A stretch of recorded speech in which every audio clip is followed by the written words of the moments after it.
laki ng viewers natin, 6 million. Salamat po sa mga tumatangkilik sa aming mga live, mga kalukuhan. Okay, magsasawa mga kasalon, matuto po kayo. Sa mga gustong mag-aaral, mas maganda po hands-on tayo.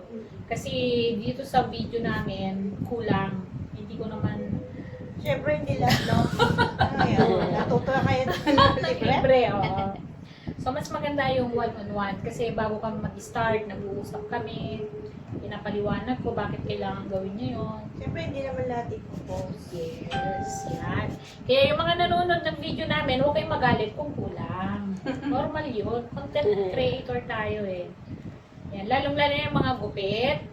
Pero minsan may gupit akong buo. Pero may cut nga lang yun. Kaya lang mabilis.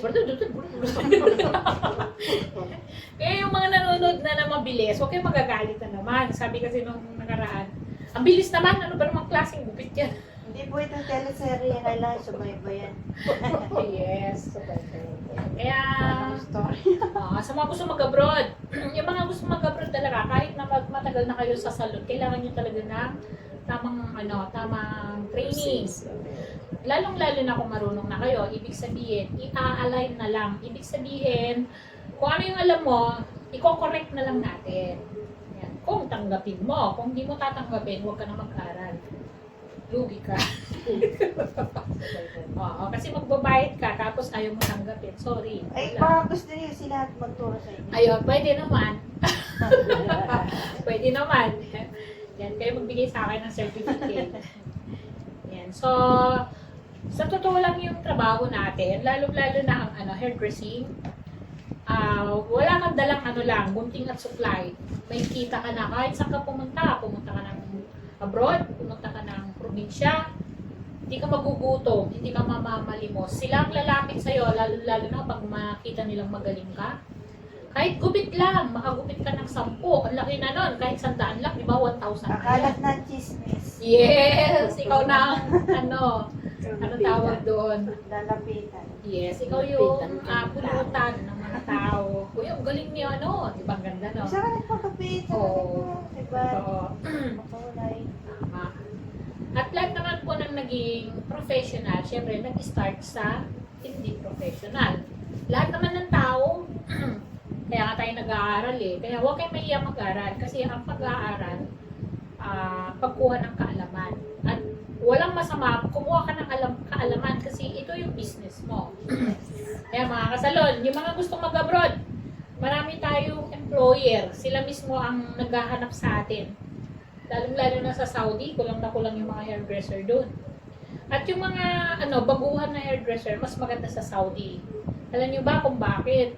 Sa Saudi kasi, hindi sila masyadong choosy. Ibig sabihin, hindi masyadong maarte. So, pag nagpa-practice ka pala, mas maganda ang Saudi.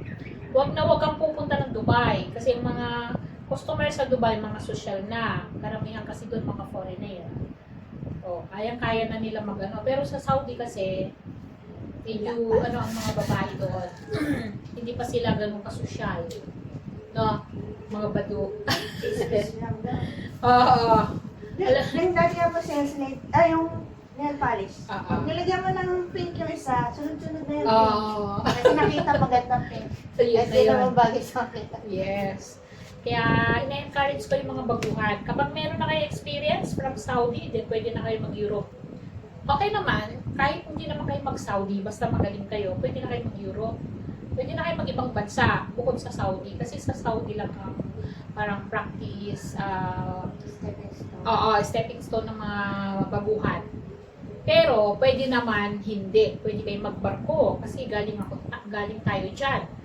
First na trabaho ko ay barko talaga. So, ang biyahe namin from Netherlands to Asia. Singapore, Thailand, Malaysia. Yan, iniikot yan. Iniikot namin. Then, next na route namin, Hong Kong to Dubai. Mga ganon.